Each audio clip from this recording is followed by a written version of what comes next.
My mother-in-law asked my husband a year and a half ago to watch over her dog for when she went to surgery and rehab following surgery.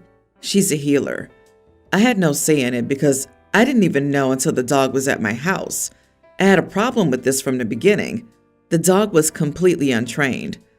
Multiple times the dog would jump up on our table, steal food from the kids' plates, and growl at you when you corrected her. She went after my cats multiple times. She crapped in the house constantly, no matter how often she was outside.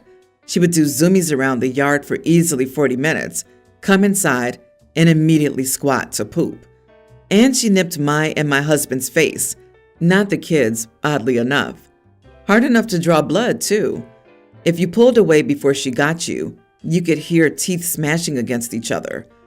I didn't want the dog and expressed it hundreds of times. He refused to get rid of her because of his mother, despite his mother having been out of rehab for over a month at that point. Well, his mom told us 3 months ago that she would take this dog back in April. But 2 weeks ago, she came to our house and, surprise, surprise, she has a new dog. She told us, "Well, you've had her for so long that I figured you'd just keep her." I had just found out I was pregnant a month before this.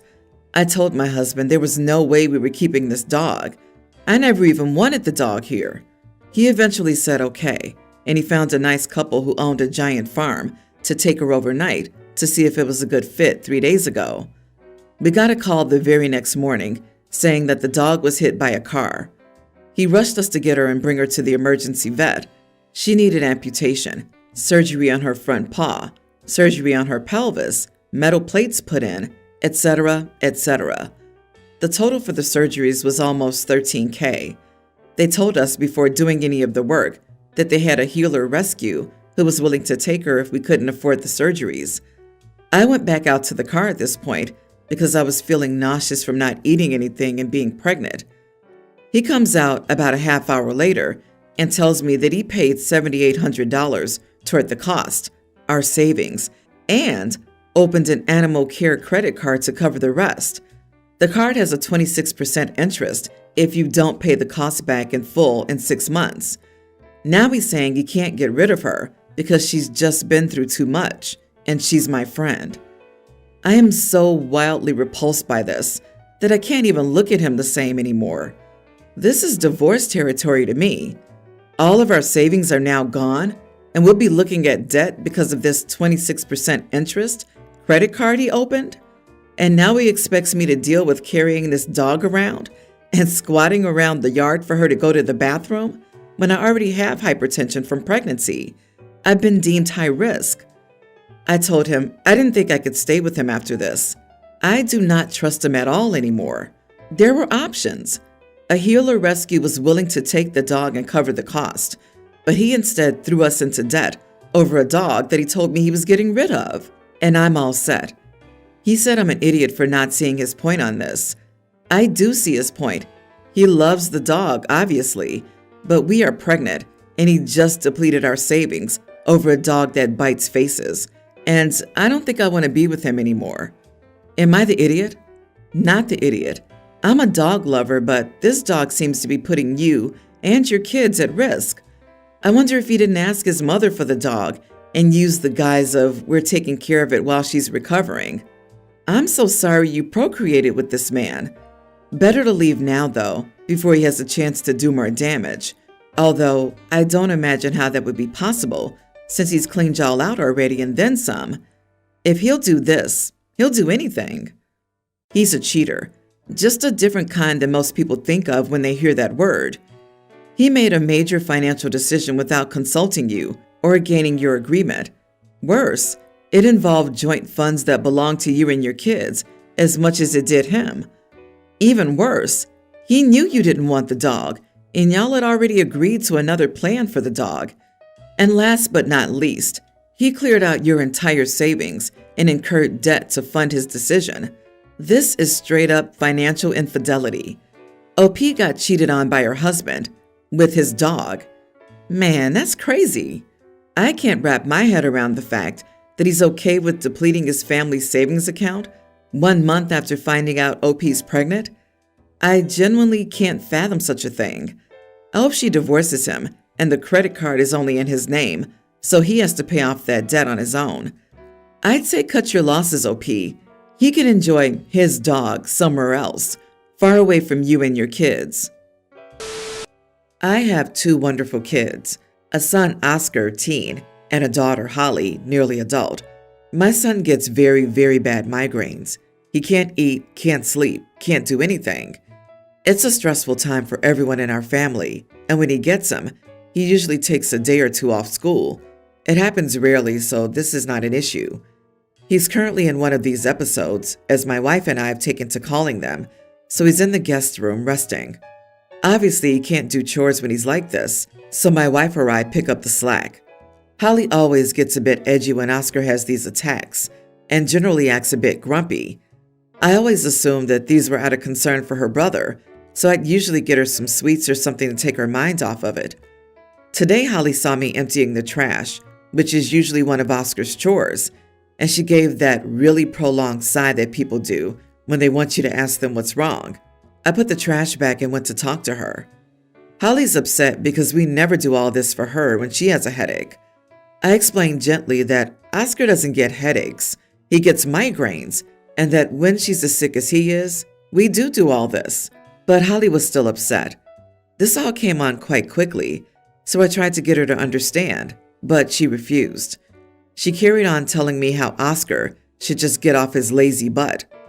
I reprimanded her for talking about her brother like that, especially since she knows how hard this is for Oscar, and he's hardly having a good time playing video games or something.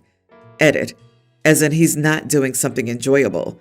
Not that he's not enjoying playing games, he can't play games right now.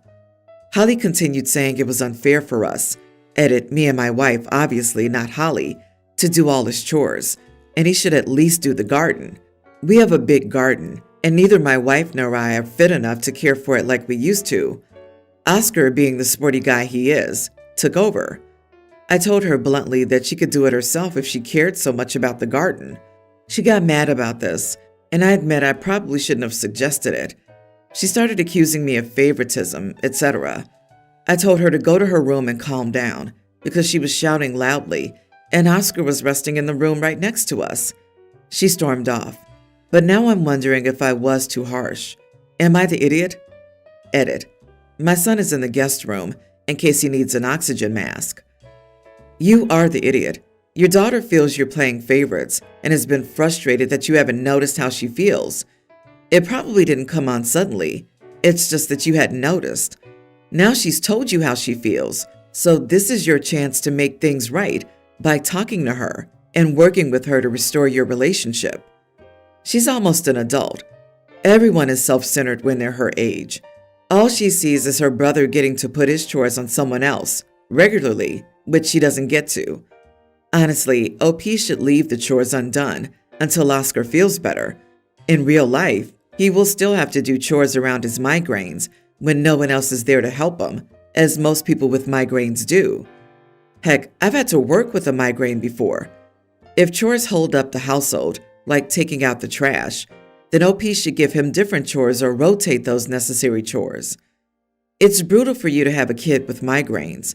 It's hard for one kid to understand why the other kid never has to do anything. And it's most brutal of all for your son, who just wants to live, but has to feel his face exploding. There are no idiots here. It's just a hard situation. You're doing your best, OP. Keep trying to explain to your daughter. She will get there eventually. I, 22 female, and my fiance, 26 male, had our wedding date set for October of next year. We announced it 3 months ago at a family barbecue, and everyone seemed excited. We've been engaged for a little over a year now, and we wanted to announce the date before we even sent out invitations so everyone could plan for it. Our initial plan to pay for the wedding went as follows. We saved $500 monthly for a year. We're getting married at the small town family church, so $6,000 covers what we need. A week after the announcement, my parents, the bride's parents, gave a very generous $2,000 donation to the wedding. My parents and my partners have about the same finances. My parents decided to skip their spring break trip to donate. My mother-in-law heard about the donation. We thanked my parents publicly but didn't specify the amount. At the next family gathering, she decided to ask my parents about it, where she'd learned the amount and how they afforded it.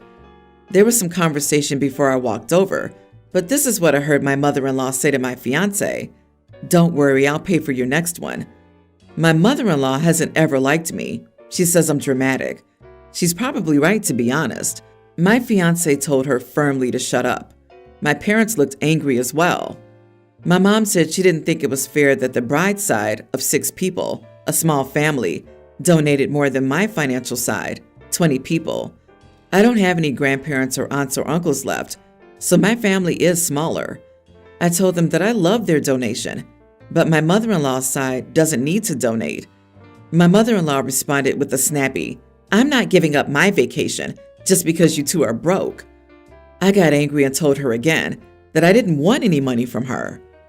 In mid-April, my mother-in-law posted on Facebook about her spontaneous 5-day vacation in New York with other members of my fiance's side of the family.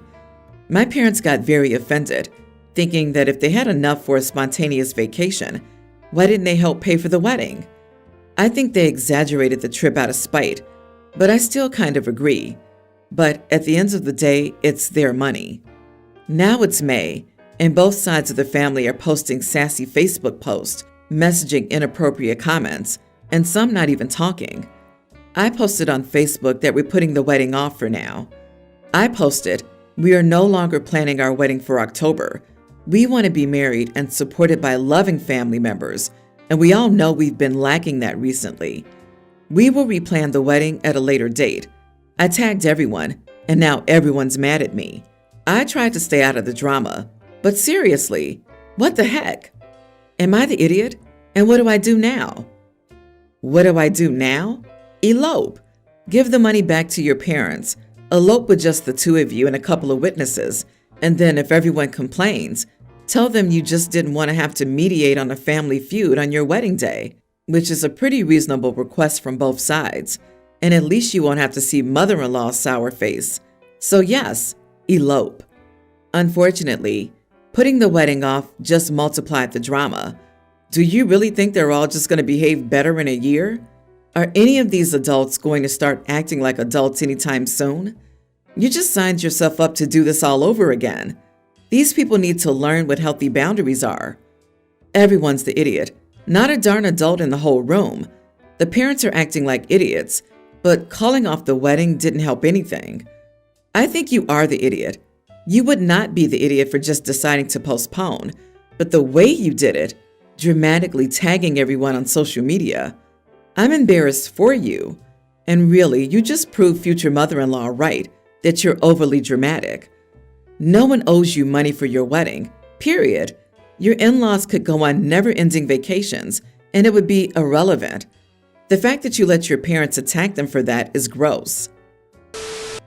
It was an honest-to-God marriage proposal. I very much wanted to marry her. She's just a klutz, and I didn't trust her in the real thing. I took her to Coachella for the second weekend and to propose. It was a great time, and she got to see, no doubt, who she loves, because her dad used to listen with her when she was a baby. Anyway, I asked her to marry me, and she said yes. She loved the ring.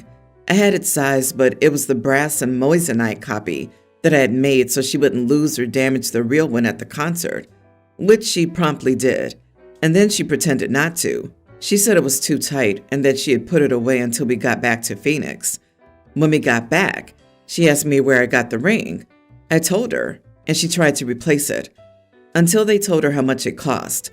She came to my place crying to tell me she lost the ring and to beg my forgiveness. I told her right away that it was no big deal because I had the real one with me and we could go get it sized perfectly so she wouldn't lose it. My mistake because she lost her temper. She went off on me for making her not enjoy the weekend because she was worried sick that she had lost her ring. I would have told her the truth if she had told me she lost it. I didn't want to take any chances with her ring at that massive venue. She screamed at me that I was a complete idiot to make her worry like that. She said a lot of stuff that I guess had been building for a while, and she said things she could not take back. I told her to get out. She asked for her real ring, and I said no. I'm not marrying someone who thinks this is the way to behave towards me. I told her she had to leave or I'd get the security guys to get her out. She's only signed in as a guest, so it's fine for me to get her out. I feel like I dodged a bullet, but also kind of bad that I didn't tell her at the concert that it was fake so she wouldn't worry. My parents are wondering why we broke up, and I don't really know what to say. Am I the idiot for proposing with a fake ring? Not the idiot. My dude, that's like a nuclear missile dodged. She lost the ring, lied about it, tried to double down on the lie by trying to replace it, and then blamed you for her lies by running her stupid mouth. Then asked for the real ring? She's 10 gallons of crazy in a 1-gallon bucket. Was her plan to buy another exact copy of the engagement ring and never tell you?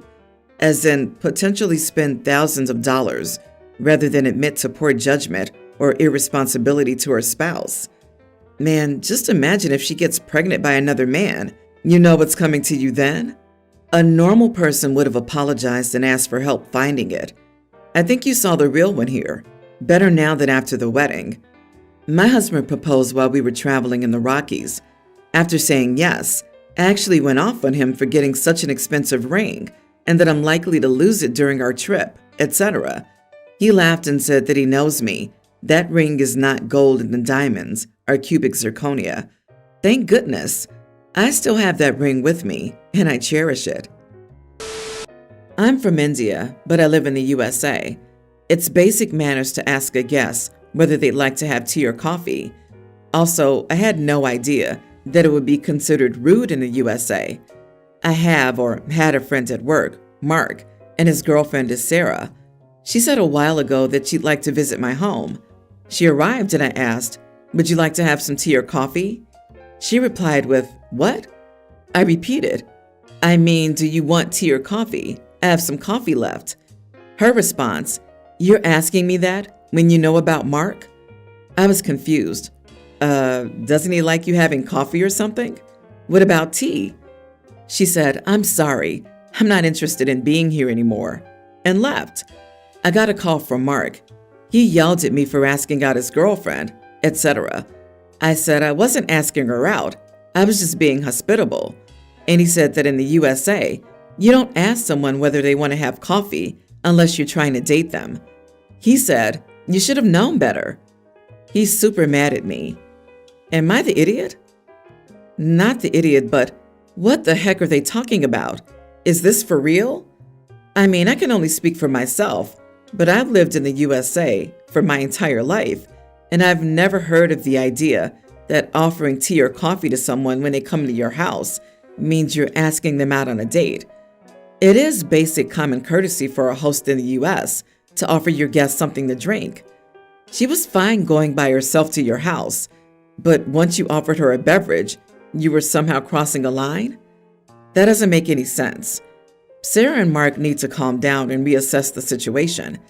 I don't know what she told him, but it clearly got him pretty upset. This whole experience is about Sarah not wanting her boyfriend to be friends with OP, so she asked to go to the house and made up some BS story to make OP look like a weirdo. Maybe she's worried that OP and Mark are having a relationship beyond friendship. OP, don't waste your time on these crazies.